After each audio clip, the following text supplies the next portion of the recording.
जय श्री कृष्ण। राधे राधे दोस्तों आज मैं आप लोगों को लड्डू गोपाल की एक ऐसी चौंका देने वाली बिल्कुल सत्य लीला कथा सुनाऊंगी जिसे सुनकर आपके रोंगटे खड़े हो जाएंगे और साथ ही साथ आप लोगों को एक बहुत बड़ी सीख भी मिलेगी।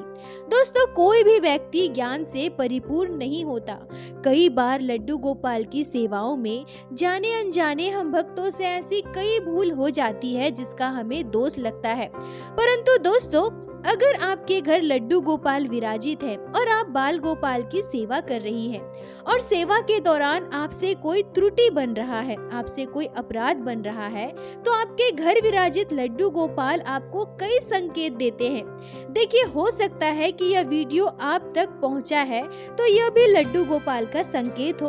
और अगर आप भी ऐसी भूल कर रहे हैं जिससे आपसे अपराध बन रहा हो, तो हो सकता है लड्डू गोपाल आपको रोकना चाहते हो, इसलिए यह वीडियो आप तक पहुंचाया हो। मैं यह भी कहूंगी कि बस इस वीडियो के माध्यम से ही नहीं, अनेकों कई तरह से किसी भी माध्यम से लड्डू गोपाल आपको संकेत दे सकते हैं। बस आप भक्तों को उसे मानकर उस पर अमल करने की आवश्यकता है।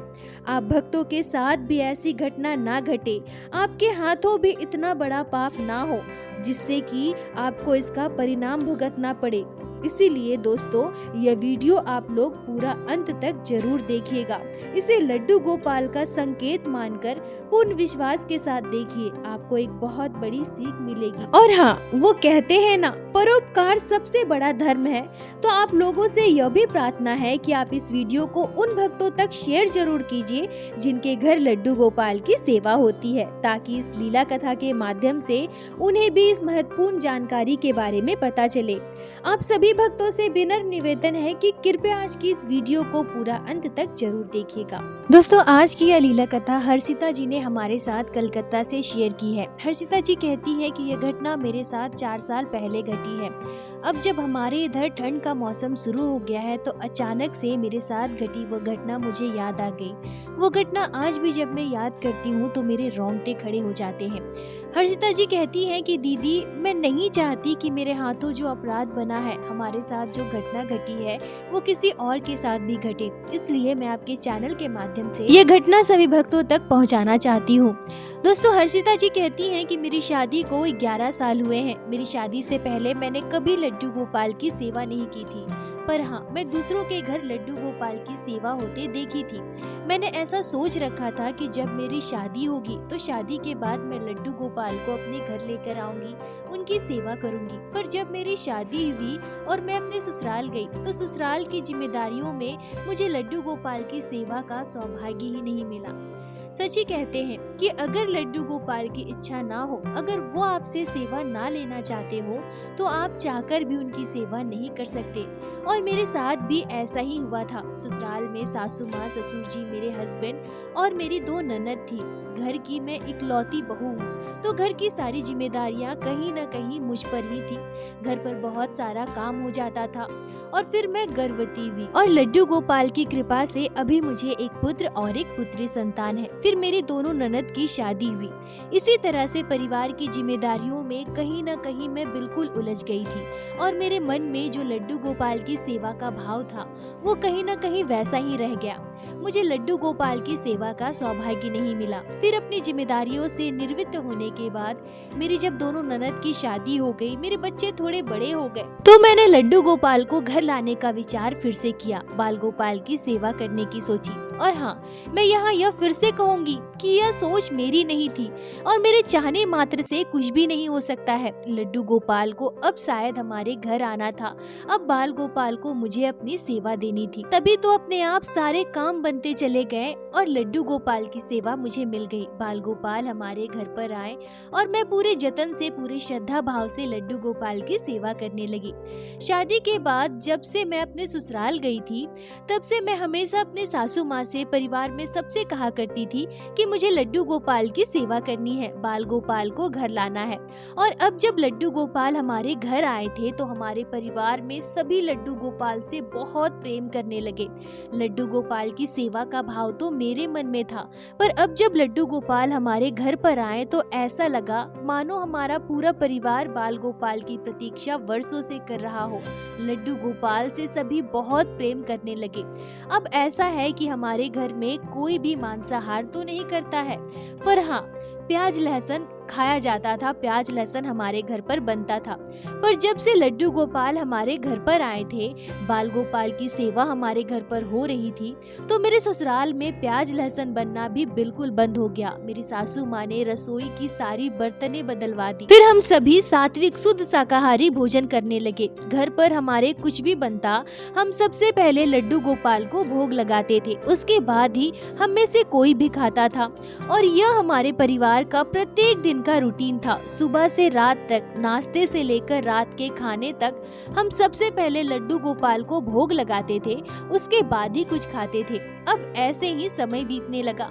अब जैसे कि लड्डू गोपाल छोटे से शिशु के रूप में है, तो हम बाल गोपाल को दूध का भोग लगाते थे। सुबह बाल गोपाल को जगाने के बाद हम उन्हें दूध का भोग लगाते थे। उसके बाद स्नान आदि श्रृंगार आदि हो जाने के बाद जब उन्हें भोग लगाते थे, तब उन्हें फिर से दूध का भोग देते थे। और रात को सुलाने से पहले भी लड्डू गोपाल को दूध का भोग लगाते थे। पर अब जब सर्दियाँ शुरू हो गई थी, तो एक दिन अचानक से मेरे मन में यह भाव आया कि ठंड में हम लोग चाय पीते हैं, लड्डू गोपाल को तो मैं बस दूध का भोग लगाती हूँ, क्या मेरे लल्ला को चाय पीने की इच्छा नहीं होती होगी? हर्षिता जी कहती हैं कि अब ये तो मेरी भावना थी, ऐसा कह लीजिए कि यह मेरा प्रेम था। मैं चाहती थी कि हमारे लड्डू गोपाल को कभी किसी प्रकार की असुविधा ना हो। और हम यह सोचते थे कि जब हमें ठंडा लग रहा है और हम ठंड से बचाव के लिए खुद बार बार चाय पी रहे हैं, हमें अच्छा लग रहा है, तो मेरे बाल गोपाल भी तो छोटे से है ना, और छोटे बच्चों को भी वो इच्छाएं होती है जो वो बड़ों को देखते हैं। तो जब ये सारे भाव मेरे मन में आने लगे, तो मैंने अपने सासू माँ से यह बातें कही। तो मेरी सासू माँ कहती है कि बहू, हम तो लड्डू गोपाल को दूध का भोग लगाते हैं ना, पर चलो ठीक है, अभी ठंड है ना, तो हम ऐसा करते हैं कि कुछ दिन दूध के बजाय हम लड्डू गोपाल को चाय का भोग लगाएंगे।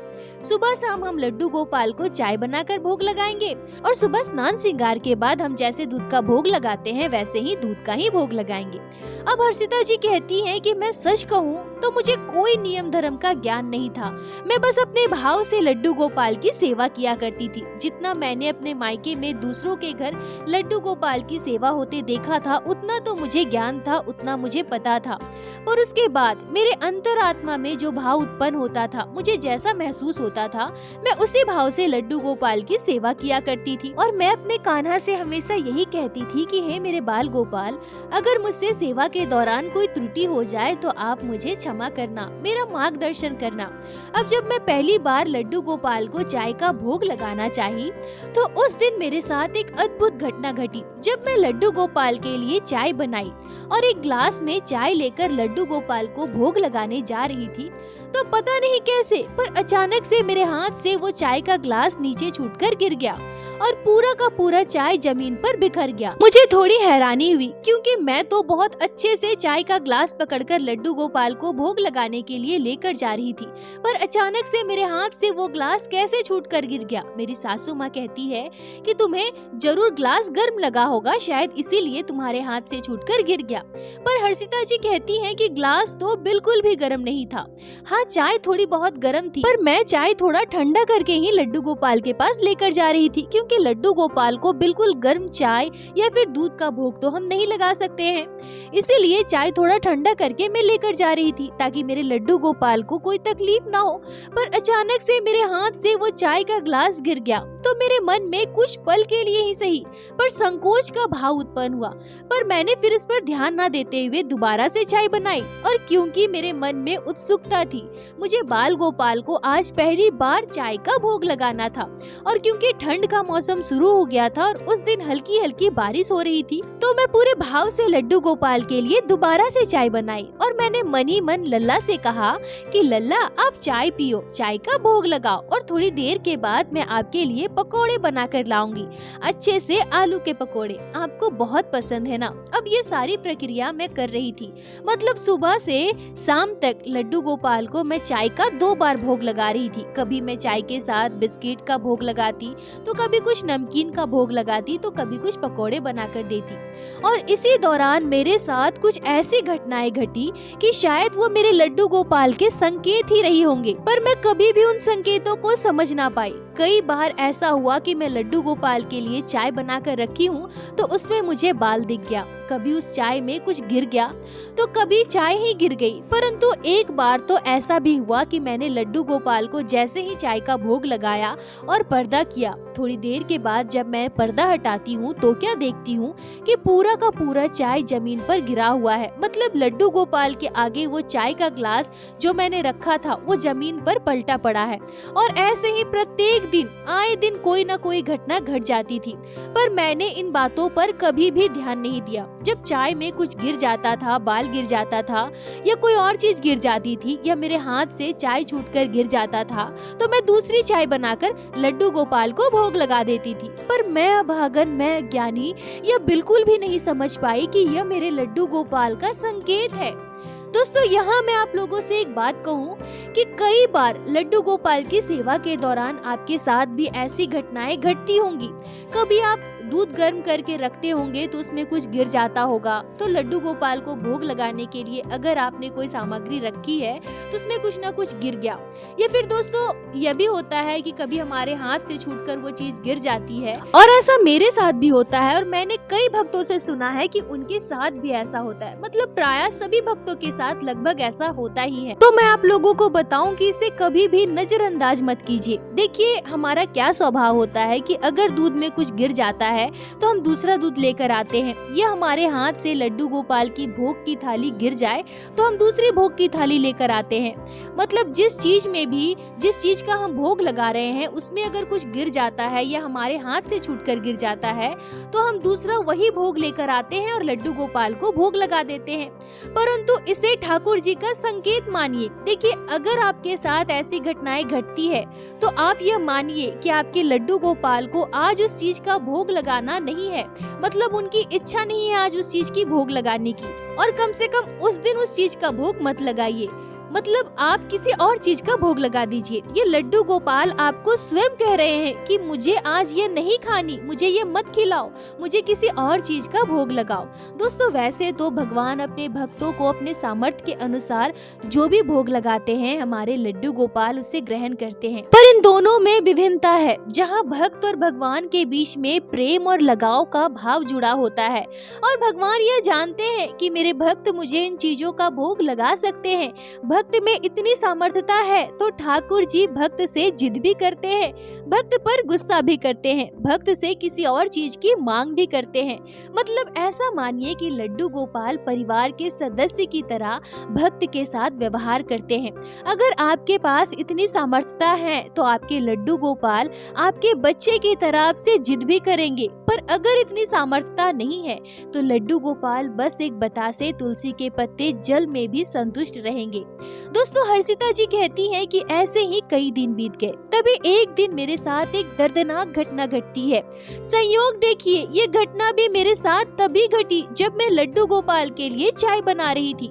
लड्डू गोपाल के लिए चाय बनाकर मैंने उसे ढककर रख दिया, और उन्हें भोग लगाने के लिए जब मैं उनका ग्लास लेकर जा रही थी तभी मेरा पाँव फिसल गया और मैं जमीन पर गिर गई। पर जमीन ना ही गीली थी, वहाँ पर पानी भी गिरा हुआ नहीं था और ना ही वहाँ पर फिसलन था। घर के अंदर जमीन पर अचानक से मैं कैसे गिर गई मुझे भी नहीं पता, और मेरे हाथ में चोट लग गई।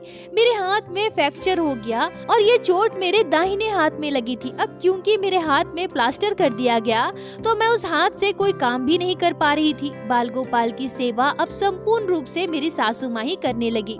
अब एक दिन मैं एकांत में बैठी थी और ये सारी बातें मैं सोच रही थी, तभी एकाएक मेरे मन में यह बात आई और मैं अपने आप सोचने लगी कि जब से मैं लड्डू गोपाल को चाय का भोग लगा रही हूँ तब से कई विचित्र घटनाएं घट रही है। कभी लड्डू गोपाल के चाय में कुछ गिर जाता है तो कभी उसमें बाल गिर जाता है, तो कभी पता नहीं क्या हो जाता है, कभी चाय ही गिर जाता है। और आज मेरे साथ इतनी बड़ी घटना घटी और मेरे दाहिने हाथ में चोट लग गया। अब मैं अपने दाहिने हाथ हाथ से कुछ दिनों तक कोई भी काम नहीं कर पाऊंगी। और यह भी मेरे साथ तभी हुआ जब मैं लड्डू गोपाल को चाय का भोग लगाने वाली थी। मतलब ये सब कुछ मेरे साथ क्या हो रहा है?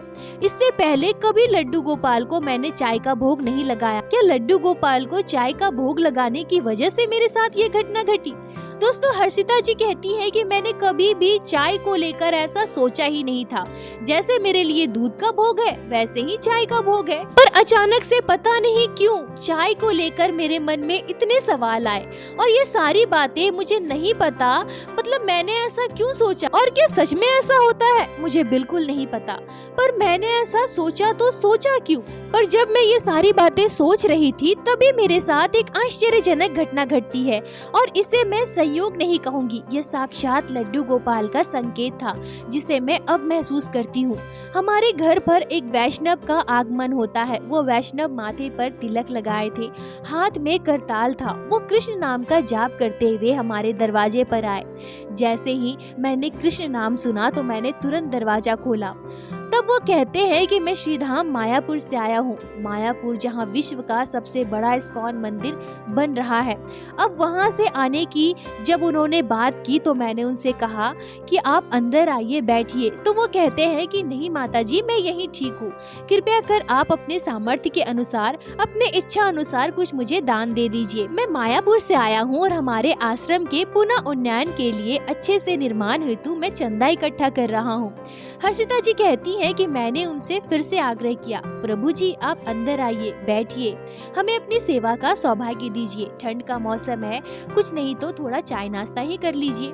दोस्तों, वैष्णव सेवा बहुत बड़ी सेवा मानी जाती है। ठाकुर जी को अगर आपको पाना है, ठाकुर जी को रिझाना है तो वैष्णव की सेवा करना प्रारंभ कीजिए। हमारे लड्डू गोपाल वैष्णव सेवा से बहुत प्रसन्न होते हैं। अब हर्षिता जी कहती है कि जब मैं उनसे बार बार आग्रह कर रही थी तभी मेरी सासू माँ भी आ गई और उन्होंने भी प्रभु जी से आग्रह किया तो वो हमारे घर के अंदर आए। मेरी सासू माँ उनके लिए चाय नाश्ता लेकर आई पर उन्होंने बस चाय ही ग्रहण किया। अब जब वो चाय पी रहे थे तो मेरी सासू माँ उनसे मायापुर धाम के बारे में बातें कर रही थी, उनके आश्रम के बारे में, उनके गुरुदेव के बारे में बातें हो रही थी। अब बातों ही बातों में हमने उन्हें बताया कि हमारे घर भी लड्डू गोपाल विराजित है, हम लड्डू गोपाल की सेवा करते हैं। अब चाय पीने के बाद उन्होंने हमारे लड्डू गोपाल के दर्शन की। बाल गोपाल के आगे वो करताल बजाते हुए हरे कृष्ण नाम जपते हुए कुछ देर तक कीर्तन भी किया। अब मेरी सासू माँ उन्हें दक्षिणा देने वाली थी और वो हमारे घर से प्रस्थान करने वाले थे। हर्षिता जी कहती हैं कि पता नहीं उस समय मेरे मन में यह भाव कहाँ से आया, पर मैंने उनसे यह बात क्यों कही। मैंने अचानक से उनसे कहा कि प्रभु जी, क्या हम लड्डू गोपाल को चाय का भोग लगा सकते हैं? तब वो प्रभु जी हमसे कहते हैं, वो वैष्णव जन हमसे कहते हैं कि नहीं, बिल्कुल भी नहीं, लड्डू गोपाल को कभी भी चाय का भोग नहीं लगाना चाहिए। देखिए, चाय एक प्रकार से नशा है और हम कभी भी लड्डू गोपाल को चाय का भोग नहीं लगा सकते हैं।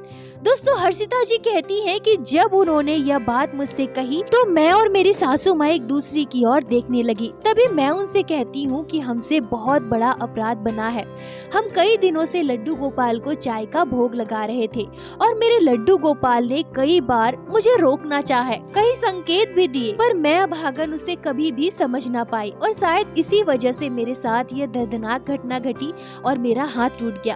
तब वो प्रभु जी मुझसे कहते हैं कि नहीं माता जी, ऐसा बिल्कुल नहीं है, आप इसे अन्यथा ना ले। भगवान कभी भी भक्त को तकलीफ नहीं दे सकते हैं। अनजाने में हुई भूल का हमें कभी भी पाप नहीं लगता। आपने जानबूझकर कुछ भी नहीं किया है और ठाकुर जी ने अगर आपको संकेत दिए और उसके बाद भी अगर आप नहीं समझ पाए तो देखिए, आज हमारी मुलाकात हुई। और मैं आपको एक और बात बताऊं, मैं सच बता रहा हूं, आज तक मैं कभी भी किसी के घर के अंदर नहीं गया, ना ही किसी के घर कोई सेवा ग्रहण की। पर पता नहीं, ये शायद लड्डू गोपाल का खिंचाव होगा, वो मुझे अपने दर्शन के लिए बुला रहे होंगे और आपसे हमारी ये सारी बातें होनी थी, इसलिए मैं आपके घर के अंदर आया। अब आप इसे लड्डू गोपाल का संकेत मानिए और उनकी इच्छा मानकर आगे से आप ऐसा मत कीजिए। देखिए, अभी आपको सब कुछ पता चल गया तो कृपया कर लड्डू गोपाल को कभी भी चाय का भोग मत लगाइए। पर अगर आप ये जानने के बाद भी अब लड्डू गोपाल को चाय का भोग लगाते हैं तो अब आपसे अपराध बनेगा, परंतु अनजाने में कोई भी भूल का हमें पाप नहीं लगता है। और भक्तों से अगर कोई भूल हो जाए तो लड्डू गोपाल उसका संकेत भक्तों को खुद देते हैं। हर्षिता जी कहती हैं कि मेरी सासू माँ ने उन्हें दक्षिणा दी और उसके बाद प्रभु जी हमारे घर से चले गए। अब मुझे संपूर्ण घटना पूरी तरह से समझ आ गई। यह बस संयोग इत्तेफाक नहीं हो सकता है। बार बार चाय का भोग लगाने के दौरान मेरे साथ जो घटनाएं घटी, मुझे जो महसूस होता था और अंततः मेरे साथ जो घटना घटी और प्रभु जी का हमारे घर ऐसे आना और उनका हमारे घर के अंदर आना और मैंने उनसे ये सारी बातें पूछी, ये सब बस इत्तेफाक नहीं था, ये सब मेरे लड्डू गोपाल का संकेत था।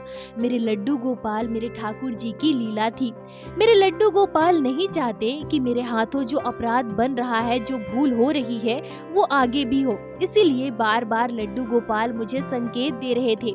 जब मैं उनके संकेतों को समझ ना पाई तब उन्होंने वैष्णव जन को हमारे घर पर भेजा और हमें उचित ज्ञान दिया। और मुझे यह भी पूर्ण विश्वास है कि मेरे साथ जो घटना घटी, मेरा जो हाथ टूटा, उसका इस घटना से कोई लेना देना नहीं है। चाय का भोग लगाने की वजह से मेरे साथ ऐसा बुरा बिल्कुल नहीं हो सकता है। मेरे लड्डू गोपाल कभी मेरा बुरा कर ही नहीं सकते हैं। ये तो बस मेरे प्रारब्ध थे जो मुझे भोगना था। हर्षिता जी कहती हैं कि इसके बाद मैंने कभी भी लड्डू गोपाल को चाय का भोग नहीं लगाया। बाल गोपाल की कृपा से हमारा पूरा परिवार खुशहाल है। लड्डू गोपाल से बस यही प्रार्थना है कि हे लड्डू गोपाल, ऐसे ही अपनी कृपा दृष्टि हमारे पूरे परिवार पर बनाए रखे। हर्षिता जी, आपका बहुत बहुत धन्यवाद जो आपने लड्डू गोपाल की इस अद्भुत लीला को हमारे साथ शेयर की, जिसे मैं हमारे चैनल के माध्यम से बाकी सारे भक्तों तक पहुंचा सकी। अपना साथ और प्यार ऐसे ही बनाए रखे। दोस्तों, मुझे पता है कि आप में से कई भक्त ऐसे होंगे जो लड्डू गोपाल को चाय का भोग लगाते होंगे और ये अपने अपने भाव है। पर दोस्तों, मैं इतना जरूर कहना चाहूंगी कि ऐसा मैंने कई गुरुजनों से सुना है और मैं भी बिल्कुल ऐसा ही करती हूँ कि कभी भी लड्डू गोपाल को चाय का भोग नहीं लगाना चाहिए, क्योंकि लड्डू गोपाल को हमेशा सात्विक चीजों का भोग लगाया जाता है। और जहाँ तक बात रही चाय की, तो चाय में कैफीन होता है जो नशीले पदार्थों में आता है और नशीले पदार्थों का भोग हम अपने लल्ला को भला कैसे लगा सकते हैं। देखिए, मुझ में इतना ज्ञान नहीं है, पर मैंने जितना सुना है अपने गुरुजनों से और जैसा मैं खुद करती हूँ, जैसे मेरे मन के भाव है, लड्डू गोपाल को कभी भी मैं चाय का भोग नहीं लगाती। तो कृपया आप भी नशीली चीजों का भोग लड्डू गोपाल को ना लगाएं और कोई भी देवी देवता नशीली चीजों का भोग स्वीकार नहीं करते हैं। यह हमारे शास्त्रों में वर्जित है। और दोस्तों, इस घटना पर आपके क्या विचार है, आपकी क्या राय है, कमेंट में जरूर बताएं। मुझे आप सभी के कमेंट का इंतजार रहता है। और प्रत्येक दिन की भांति लीला कथा के अंत में मैं आप सभी भक्तों से हाथ जोड़कर प्रार्थना करूंगी, ठाकुर जी की भक्ति कीजिए, लड्डू गोपाल की सेवा कीजिए, नाम जाप कीजिए और एक बार मेरे साथ प्रेम से कहिए, बोलो बांके बिहारी लाल की जय, लड्डू गोपाल की जय, जय जय श्री राधे। दोस्तों, यदि आप लोगों को आज की यह लीला कथा अच्छी लगी हो, आपके हृदय को स्पर्श की हो, तो कृपया वीडियो को लाइक कर अपने दोस्तों के साथ शेयर अवश्य करें, जिससे बाकी भक्त भी लड्डू गोपाल की इस अद्भुत लीला कथा का श्रवण कर सके। और हमारे चैनल को सब्सक्राइब करें, जिससे प्रत्येक दिन आप लोग हमारे चैनल पे श्री बांके बिहारी श्री लड्डू गोपाल की अद्भुत लीला कथाएं श्रवण कर सके। दोस्तों, यदि आपके जीवन में घटी हो कोई भी चमत्कारी घटना या लड्डू गोपाल ने कभी भी की हो कोई भी लीला जिसे आप हमारे साथ शेयर करना चाहते हैं, तो कृपया हमें इंस्टाग्राम पे मैसेज करें। हम आपसे कांटेक्ट करेंगे और आपकी उस लीला कथा को हमारे चैनल पे बाकी सारे भक्तों के साथ शेयर अवश्य करेंगे। लड्डू गोपाल की कृपा आप पर और आपके पूरे परिवार पर बनी रहे। राधे राधे दोस्तों।